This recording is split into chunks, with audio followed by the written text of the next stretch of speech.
Welcome to this week's edition of Flashback Friday, your opportunity to get some good review by listening to episodes from the past that Jason has handpicked to help you today in the present and propel you into the future.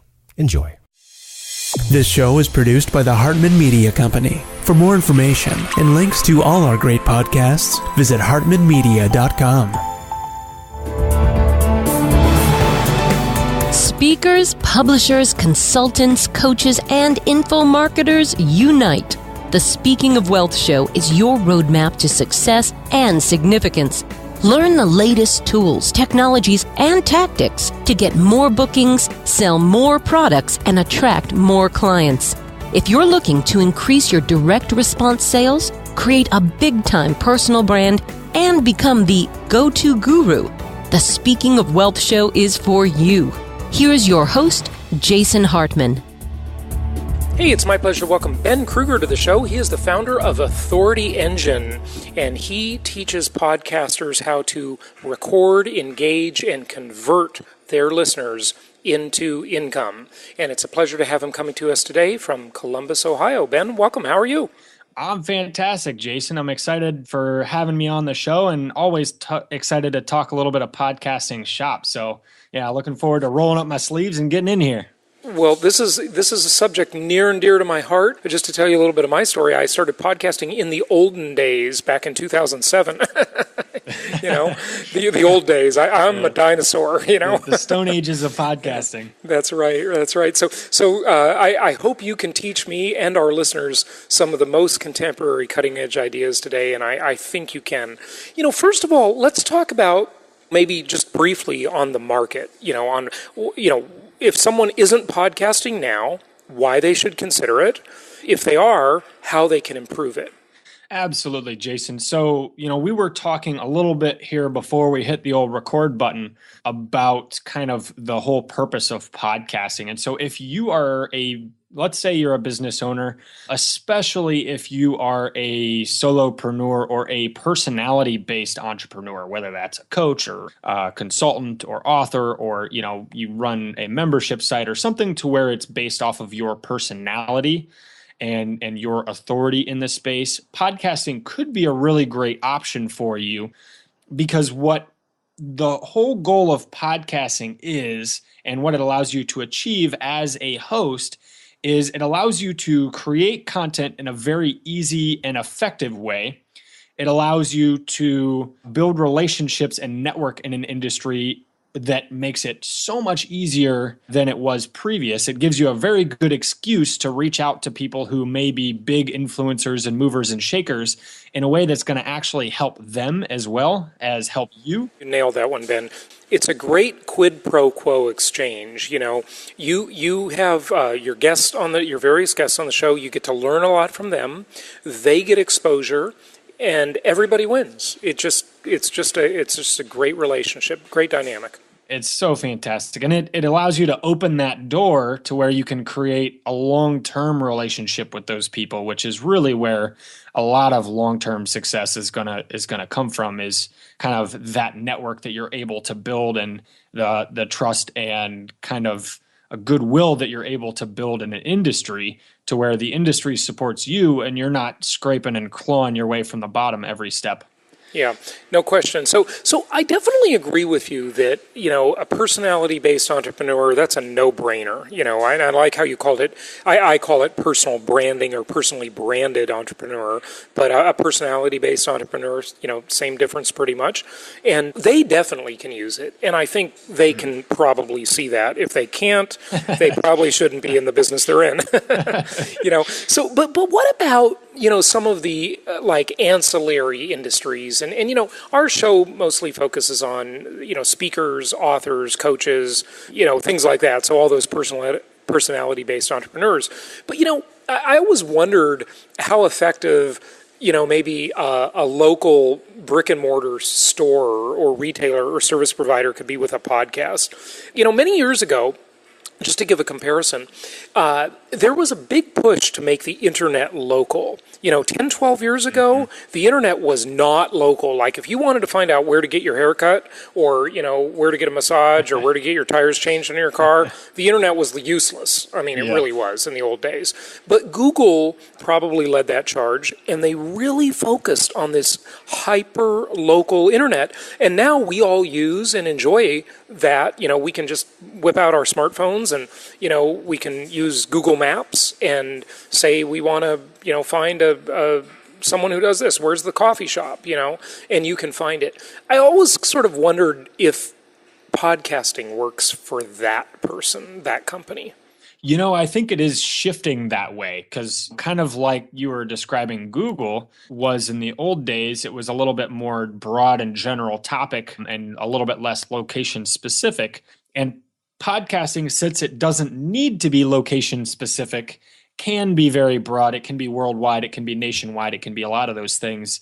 And it doesn't have to be local. However, I think that just like since blogging has been around for a long time, as all of the big picture categories kind of get filled up with people who are really providing value there, and people are looking for very specific things, then those as the need for those shows arises, then kind of the provider shows up when the need kind of, it's very capitalistic kind of a view that I'm taking here. But with podcasting specifically, I've seen local brick and mortar businesses do incredibly well, especially in industries to where they can have a very avid, active, and engaged followership. So things like, like Spartan races and some of those like Warrior Dash and aggressive type of races to where they might have one in a local area, and things like, CrossFit. I'm really getting into the fitness industry here, apparently. Right, but that is a good one because they have sort of that kind of groupie mentality. So I think you picked a good one there, yeah. Yeah, very much I'll drop the C word, the cult, the kind of the cultish mentality of a very positive and engaging community that builds off of each other. And so that's where, especially if you've got a product or service or you've got a, local store that really is a passion for people and not just used electronics or something like that. But if you've got a store that's a passion for people, and you've got a local group that could be, or that is already really interested in that, especially if there's, some kind of local community meetup group or something like that, I've seen that be a really great hotbed to launch local podcasts. Okay. I didn't mean to get off on that tangent too much, but, I always wondered if it could work for the local chiropractor or the local whatever. That's interesting what you said. And I think that the thing is you have to have those groupies. You have to have that in a positive way, cult potential. And that's when a podcast can really work, even if it's hyper-local. So great points, great points. Let's go back a step to kind of the broader areas of podcasting and talk about those now that we covered that local thing that was probably a bit of a tangent. That's okay. You get me talking about podcasting and we'll cover lots of tangents. Oh, yeah, man, I can talk forever. I love this stuff. So I think the biggest thing here as far as when it comes to broad podcasting, so we talked about, if you're a personality-based business or a personal brand, how you're able to use it as a networking tool.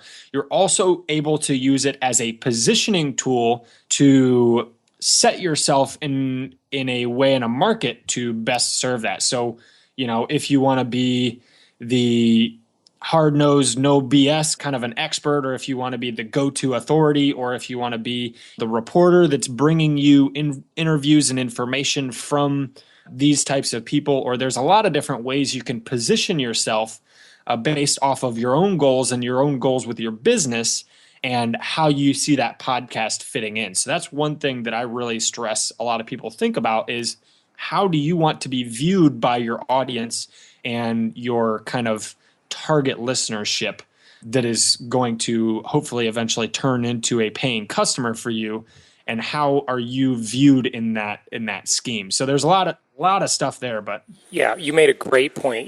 Do you want to be viewed as the hard-nosed person? Like maybe you're a lawyer and that's perfect for that, character type. And I agree with you.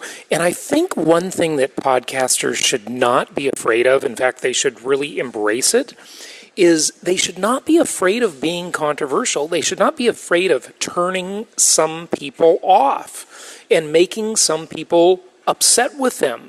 If you look at some of the most famous broadcasters, and, Rush Limbaugh comes to mind, Howard Stern comes to mind, they repulse half the people and the other half just love them. Yes. Okay? I think people, a lot of times, they might get started in podcasting and they're like, oh my God, I got a bad review, or someone wrote me hate mail. You should embrace that, sometimes, maybe not always, but, with good judgment, obviously. Thoughts? Definitely. Yeah, if you're not pissing some people off, you're doing something wrong. At least that's my approach. And it's because of what you said. If you have a strong opinion about something, it's going to naturally separate the audience or separate the waters, but in a way that's really positive for you, because it's going to naturally weed out the people who you don't really want to be working with or build a long-term relationship with.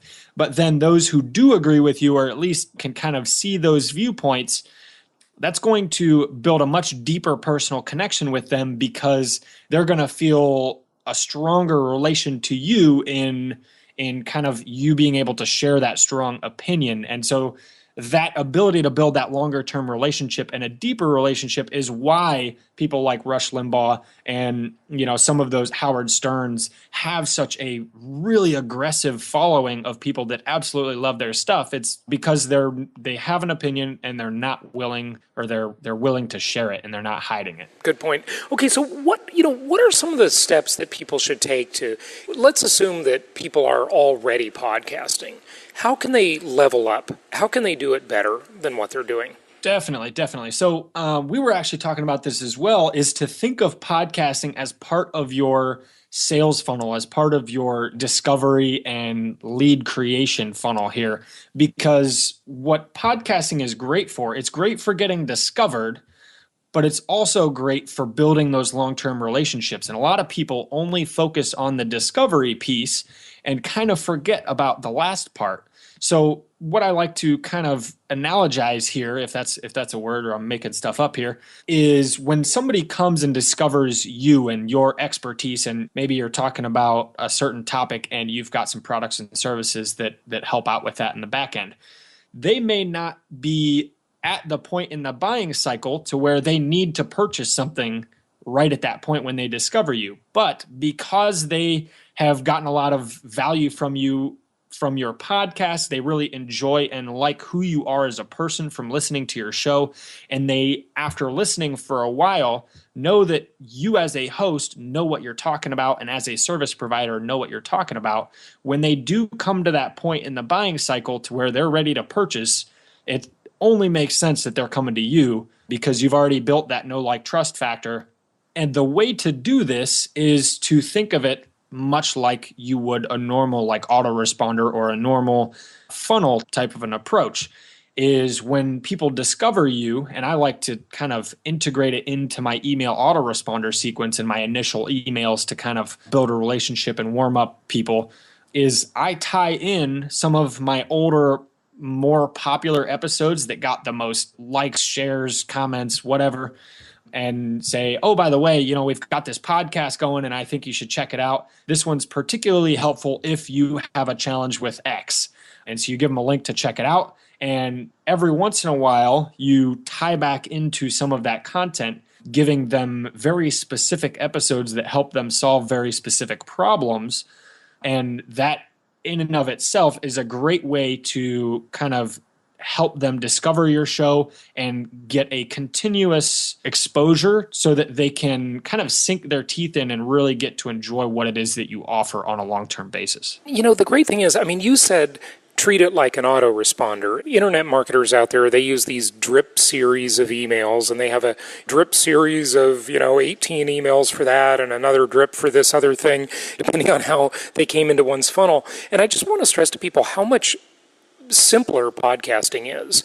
I wouldn't call it a drip, Ben. I would call it just a friendship, a relationship. I mean, develop this the way you develop any friendship. You go down this path, you share more about yourself, not just, with your guests and kind of the business side, but, opening up a little bit to your audience, I think is a good thing. I think they'll appreciate the humanity. Don't forget there should be some humanity.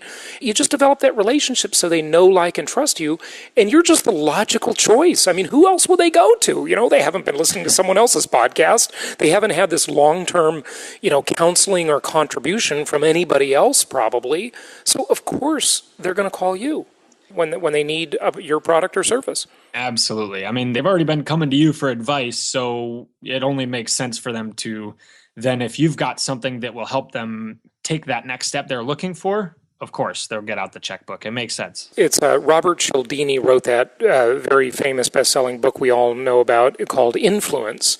And one of the things he talks about is the law of reciprocity. So as a podcaster, I think you really got to get into like a giving mode, not view podcasting as a transactional relationship as so many people do in the world, and especially so many internet marketers, where you're gonna do this, you're gonna expect direct response. It doesn't really, at least for me, work that way with podcasting. You just put a lot out there, you give a lot away, and it just comes back to you with the old biblical law of the tenfold return. There are ways to try to drive some direct response and that kind of thing. But like you are saying, and I agree with you wholeheartedly, that the true value in podcasting is that long-term relationship building and getting to know them, building the know, like, trust factor.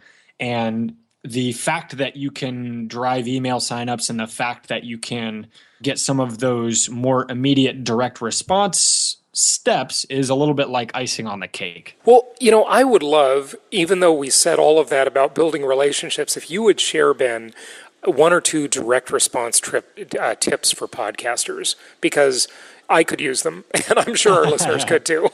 Absolutely, absolutely. So this is one that I'm really excited about and is getting big, big results in podcast marketing right now. I'm taking notes. Yeah, brush off the dust off your pens here. If you let's say you recorded a podcast like this episode, and afterwards, what we've started doing is creating a very simple PDF guide for every podcast episode that we create, because for my show particularly, it's very actionable. So we kind of boil down what we talked about in that episode into here's the exact action steps you need to achieve X result, or to do this or do that.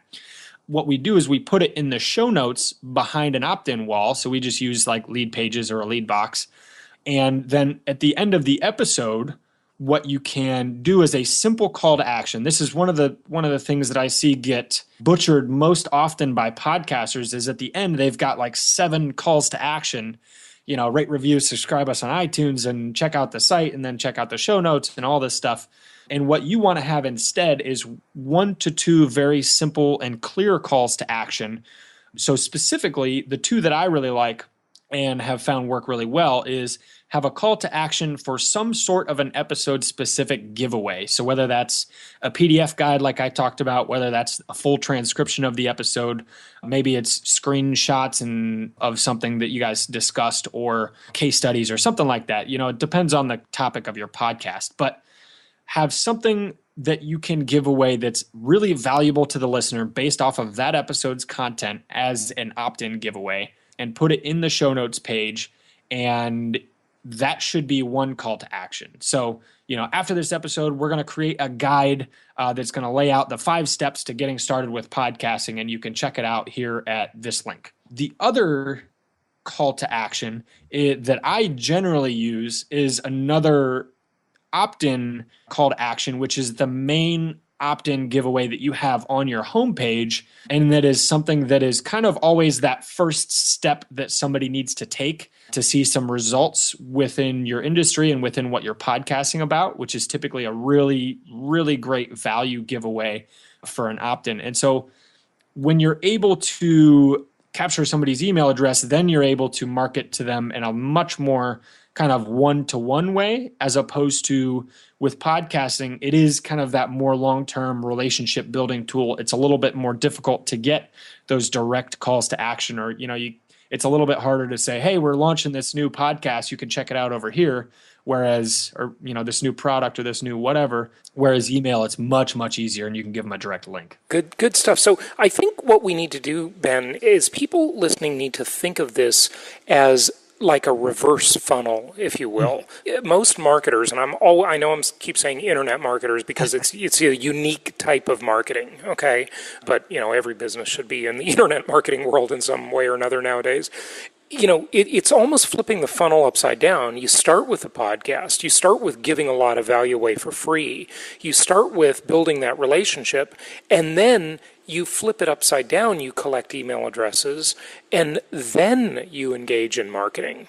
Mm-hmm. So it's sort of a reverse funnel. Would you agree? Or I think instead of a reverse funnel, I kind of more think of it as like it's a little bit of a cart before the horse. Then it's kind of like a bump in the road, or the snake just swallowed a wallaby, because you've got the value giveaway at the very beginning, which is the podcast or with any of your other marketing pieces. Then you've got the valuable giveaway for an opt-in in exchange for an opt-in or their email address. And then you've got to where you continue to value or offer value to them by tying it back into podcast episodes, tying it back into other content pieces, tying it back into whatever else you're doing with your brand and your funnel.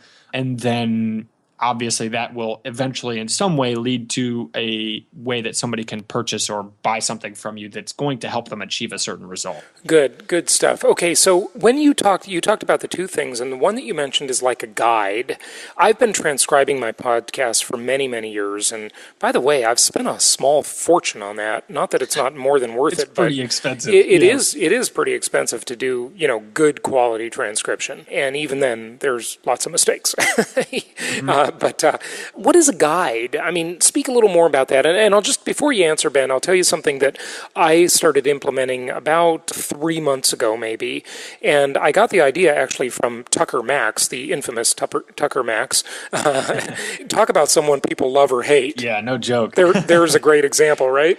I kind of feel like, he started a podcast, and I kind of feel like he's trying to reform his image a little bit. It's just my personal opinion, and be considered a little more seriously, as he's getting a little older now and he's, viewing his life differently possibly. But what's interesting is he is doing a great job with something I call enhanced transcripts. And instead of just having a transcript of the show where it's like, Jason said this, Ben said that, that's fine and dandy.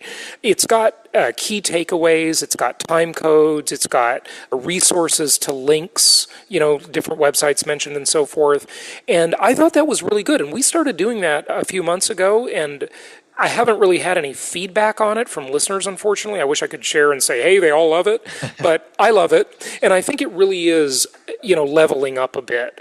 What do you mean by a guide, though? What is a guide? As a direct response hook? Yeah, when I use the term guide, all I'm referring to is essentially what we do is instead of transcribing and then taking the transcription and putting then the key takeaways and stuff like that, what I'll do is I'll take that episode and I'll boil down the concepts into a 1 to 2 page PDF that really lays out, here's the action steps that you can take.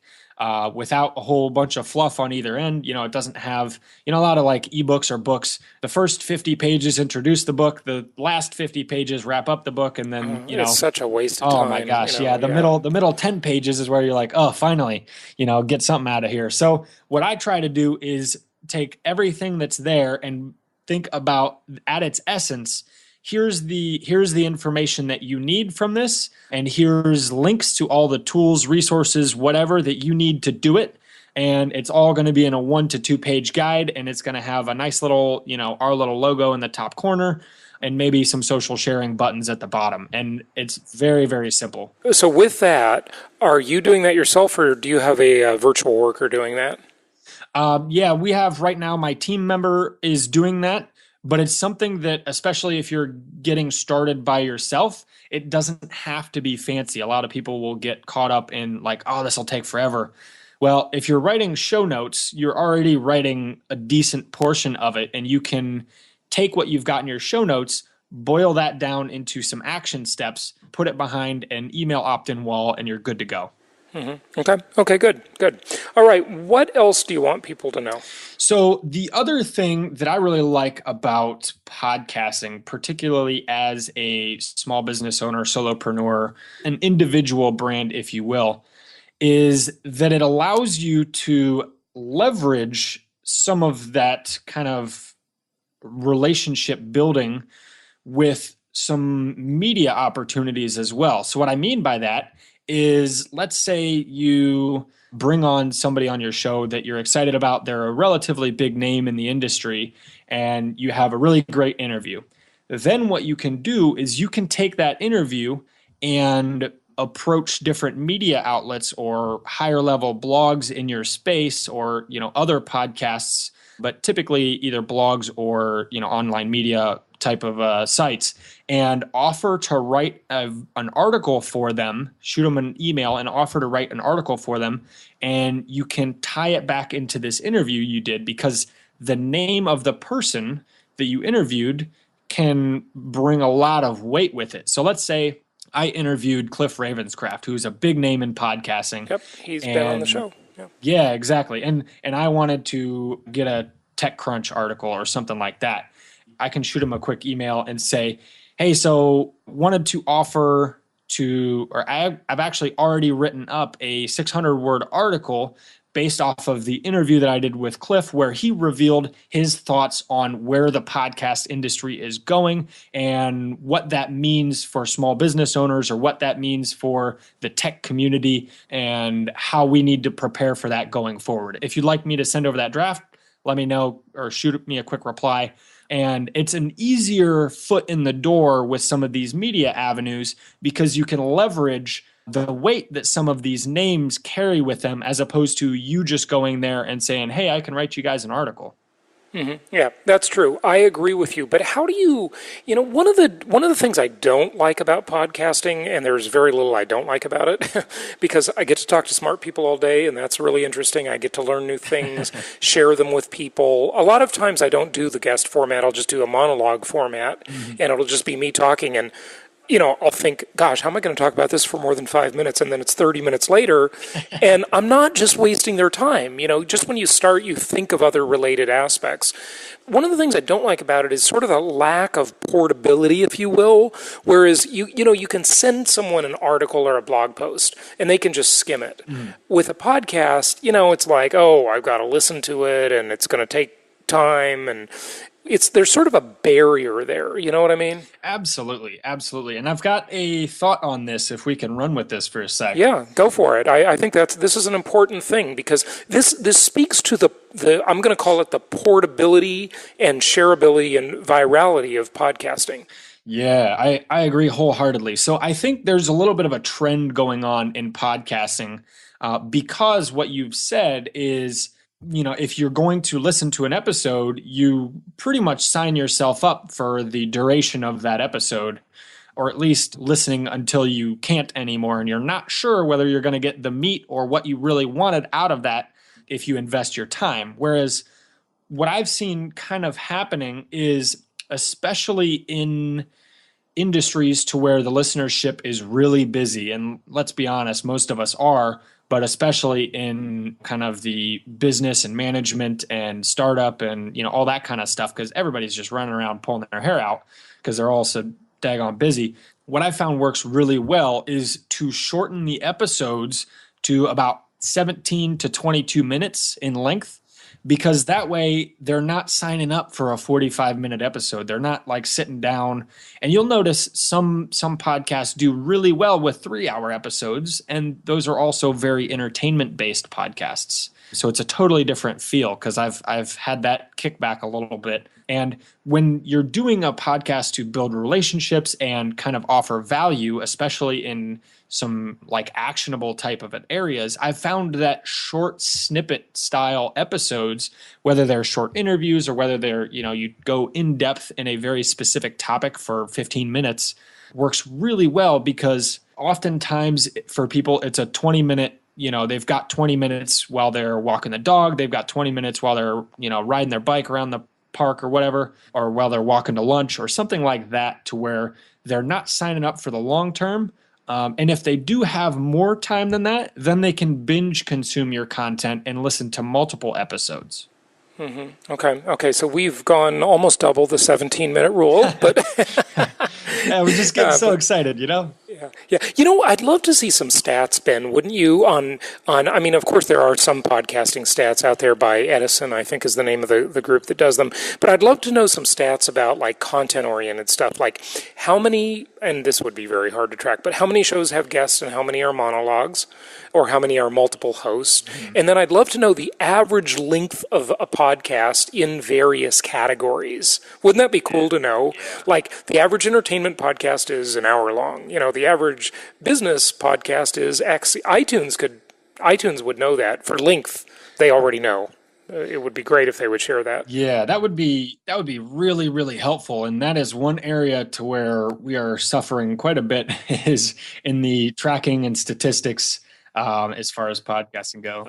This industry is very young. It's very young. It is. Not just length, but frequency of publishing on average, and versus ratings. And there's all kinds of stuff that I'm sure entrepreneurs will come up with over the years to come that'll be really, really interesting to analyze. So good. Well, I like to ask guests like you, Ben, to give out any of your favorite websites or applications or tools that podcasters can use. Yeah, so there's a couple that are really helpful. One in particular is called auphonic.com, and it's a tool that has been developed. They've got this like freemium model. They just switched to a freemium model to where if you record your content, you can upload it through their little tool, and it will essentially remove some of the reverb. It will level the audio quality so you don't have some really loud and some really quiet parts.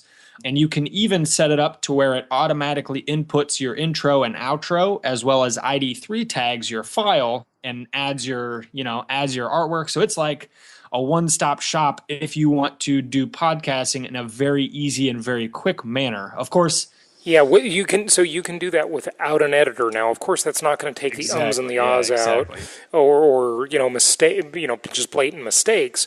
But it is like a poor man's way to do editing, right? It's beautiful. Yeah, it's the poor man's editor, and the quick and dirty man's editor, I think, is more accurate. So that's a really powerful tool for people, I think. Yeah, thank you. That's a good tool. Okay, what else? Other tools in the industry, I'm a big fan of kind of the 80-20 approach. And so you'll see out there, as far as podcasting goes, hundreds and hundreds of debates of this podcast or this episode, or microphone versus that microphone, or this recording software versus that recording software. It can get really tedious and boring in that space, but yeah. It makes me cry a little bit. But what I kind of advise for people that are just getting started is don't get involved in any of those debates, because you'll your eyes will turn red because you're sick of staring and reading these threads.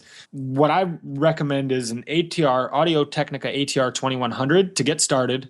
It's cheap. It gets the job done. It's a USB. It plugs in. You don't have to like mess with a whole bunch of stuff like soundboards and that kind of stuff. And of course, this is just kind of to get people started so that this is no longer a hold-up point and it's no longer a hiccup point. And using simple tools like Skype and Skype Call Recorder or Pamela is really all you need to get started. That's it. Mm-hmm. Yeah, good to know. Good stuff. Okay, well, Ben, give out your website and tell people a little bit about what they can find there.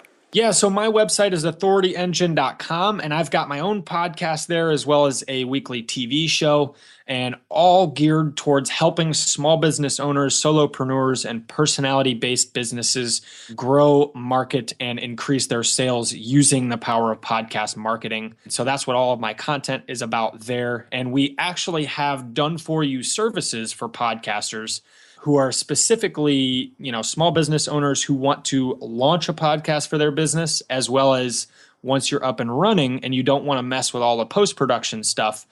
We've got a very plug-and-play type of a done-for-you service to make podcasting very easy for business owners. And so that's what you can find there. And there's also a couple of like really helpful guides there to help you get started if this space still looks like a bunch of question marks to you. Good stuff. Good to know. Well, Ben Krueger, Authority Engine, thank you so much for joining us. Yeah, thanks for having me on, Jason. Really appreciate it, and always love hopping on to talk a little shop. This show is produced by the Hartman Media Company, all rights reserved. For distribution or publication rights and media interviews, please visit www.hartmanmedia.com or email media@hartmanmedia.com. Nothing on this show should be considered specific personal or professional advice. Please consult an appropriate tax, legal, real estate, or business professional for individualized advice. Opinions of guests are their own, and the host is acting on behalf of Platinum Properties Investor Network, Inc. exclusively.